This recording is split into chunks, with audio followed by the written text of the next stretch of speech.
Como diferenciar uma dor de origem reumatológica, com causa reumatológica, nutricional e metabólica, de uma dor neurológica, de uma dor de via neural, por um trajeto neural? Eu estou falando de diagnóstico diferencial, eu estou falando para interpretar como que a sua dor se manifesta. Se você tem algum tipo de dor e você não sabe de onde está vindo ela, talvez nesse vídeo você tenha a resposta para isso. Vamos comigo!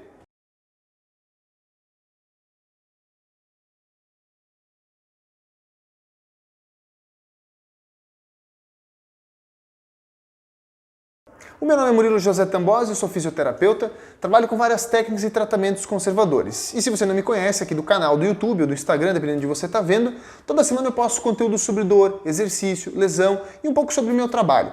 No vídeo de hoje eu pensei bastante em trazer um assunto sobre dor. Dor é o que a maioria das pessoas me procura. Mas antes que a gente fale bem profundamente sobre esses dois tipos de dor, que é a dor reumatológica ou de causa reumatológica e a dor de causa neurológica, faz a gentileza, deixa um joinha aqui no nosso vídeo, dá uma curtida, compartilha e, se possível, se inscreve no canal também para receber toda semana os vídeos novos. Compartilhe o conteúdo com as pessoas que você acha que isso pode somar para você. E vamos para o conteúdo. Então vamos lá. Quando o cliente ele me procura com várias queixas, várias dores, mas alguns modelos são aplicados, alguns padrões são aplicados para a gente saber, poxa, isso parece mais com isso ou parece mais com aquilo. E muito antes de ser uma doença, tá bom? Em um outro vídeo a gente pode aprofundar esse tema da diferença de doença, disfunção, eu já falei bastante sobre isso e a gente pode discutir mais.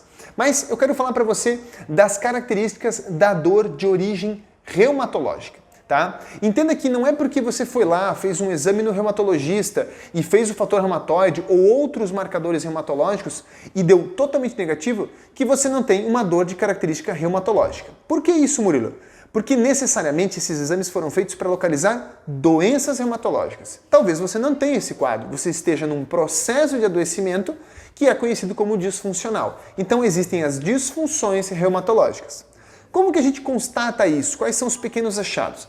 A grande maioria dos clientes que vêm com a dor de causas reumatológicas são clientes que se queixam de dores intraarticulares, então ela vai te dizer assim, me dói aqui dentro da articulação, aqui dentro da articulação, aqui dentro e aqui dentro, sempre de forma bilateral. Muito raramente esse cliente vai se queixar de formas unilaterais, tá? Então são queixas de dor bilateral.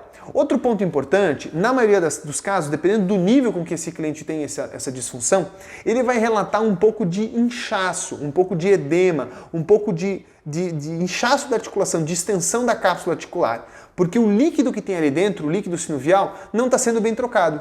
Uma disfunção reumatológica tem como característica um sangue que não carrega bons nutrientes, carrega muita sujeira, muito metabólito, muito resíduo do processo metabólico e não muito nutriente nem muito oxigênio. Com isso, automaticamente esse sangue ele é ineficiente para ir lá e nutrir aquele líquido sinovial, ele é ineficiente para ir lá e trocar aquela articulação, aquele líquido daquela articulação, gerando assim um sofrimento para aquela articulação e uma degeneração acelerada.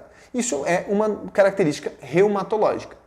Outra característica bem comum das pessoas que têm esse tipo de dor é sentir um certo travamento matinal. Ela levanta e fala, Murilo, eu sinto as minhas mãos duras, rígidas, as mãos, não a mão. As mãos rígidas, parece que as juntas estão inchadas e dolorosas. Eu levanto, meus joelhos estão meio rígidos e aí conforme eu vou me movimentando, a dor alivia. Então é uma característica muito daquele líquido. Como eu falei, se você movimentar, ele vai trocando, ele vai filtrando e isso vai deixando ele melhor. Esses são alguns pontos que caracterizam esse tipo de dor. Estágios mais avançados, você vai apresentar até calor na articulação, até realmente um rubor mesmo, fica roxo, fica quente, mas são estágios muito desequilibrados, tá? O grande ponto sempre é essas dores estarem bilaterais, tá?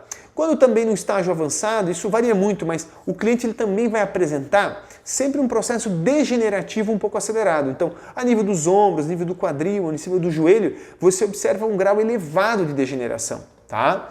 E quando eu falo isso eu falo para você que está de casa, se você tem esses sintomas, você já pode começar a suspeitar de alguma disfunção reumatológica. Bruno, mas eu procurei um reumatologista e não achei nada. Agora você entende que uma coisa é uma doença, outra coisa é uma disfunção. Talvez você não esteja no estágio doentio, o que é muito bom. É possível você tratar de forma preventiva para que isso não vá progredindo. O tratamento é um processo extremamente simples, mas que basicamente parte da correção metabólica do cliente. A correção metabólica parte de a gente reparar os problemas nutricionais que esse cliente fez. Sim, com a mudança nutricional, também com o uso de suplementação e existem técnicas também manuais para potencializar essa função, tá bom? Então esse seria mais ou menos o resumo das características das características de dor que tem como estupim um problema reumatológico, onde principalmente o fígado, mas principalmente o fígado está envolvido, ok? Já nas dores neurológicas, a coisa é um pouquinho mais complicada, porque existem vários tipos de dor neurológica. Sem dúvida você já ouviu falar da famosa dor do ciático, que muita gente acredita que é o ciático e às vezes não tem nada a ver com o ciático. Mas a dor neurológica, ela está intimamente associada à forma com que o tecido que reveste o sistema nervoso central, ele está ou não acometido. Calma que eu vou aprofundar mais. Quando a gente fala de uma doença neurológica, a gente está falando de um Alzheimer, de um Parkinson, de um AVC, de uma hemiplegia, uma parestesia grave do membro, uma compressão real do nervo ciático com irradiação por uma hérnia. É desse tipo de dor que a maioria das pessoas pensa. A gente chama de dores neuropáticas, dores em que o nervo de fato foi comprimido. Mas eu quero trazer para uma coisa um pouco mais atual, um pouco mais real, um pouco mais do cotidiano. Nem todo mundo que chega aqui com dor nas costas para mim, de fato, chega primeiro com uma dor neuropática. Mas não quer dizer que ele não tem uma disfunção neurológica. Pouco confuso, né? Então, não quer dizer que porque ele tem dor no trajeto do ciático, que o nervo está comprimido. Muito antes da compressão do próprio nervo, da própria inervação, então vamos dar um exemplo aqui. Vamos dar um exemplo dos braços, acho que vai ficar mais fácil, né? Então o paciente ele apresenta lá uma certa dormência nas mãos, certo? Um paciente que tem um quadro neurológico, na maioria das vezes ele vai ter um ou outro dedo mais dormente, mais formigando, por conta justamente da inervação, se for mais o ulnar, se for mais o radial ou o mediano, enfim, depende do nervo que ele pegou ali. Então ele não apresenta nos dois lados iguais e nem em todas as articulações, ele apresenta em algumas regiões específicas, geralmente associado ou a uma perda de sensibilidade ou a uma perda de força gradativa, a força vai sendo reduzida, que não alivia com o movimento, muitas vezes até piora com o movimento. Perceba que é diferente do quadro reumatológico. São quadros extremamente antagônicos, mas que muita gente acaba confundindo. Então eu faço muito cuidado no diagnóstico para chegar o mais preciso possível. A dor neuropática, muitas vezes ela segue uma trajetória da inervação. Então você vai sentir dor lá na perna, uma dor em malha, que segue por um trajeto. Não quer dizer que toda dor em malha seja neuropática, mas é um desses. Como eu havia falado no começo, é uma dor que tem como característica uma agressão em disfunções, tá? Uma agressão do tecido que protege todo esse sistema nervoso central. Então você pode dividir o sistema nervoso central em tudo que está dentro da sua cabeça, tudo que está na sua coluna, desde a cervical, torácica até o cóccix. E sim, um pouco dos nervos, mas a gente já está falando aí do sistema nervoso periférico, beleza? Então o sistema nervoso central ele é protegido por um pacotinho. E esse pacotinho, esses 3 pacotes, que são as camadas meníngeas, eles têm uma mais externa, que é a dura mater.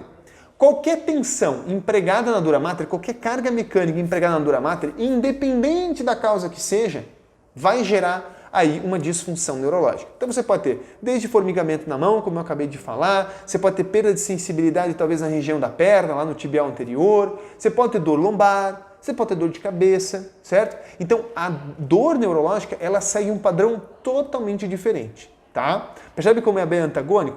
E a causa dela é diferente, né? Um problema reumatológico tem uma causa metabólica, nutricional, alimentar, farmacológica, o uso de alguns fármacos gera isso, né? O excesso de fármacos geralmente gera isso.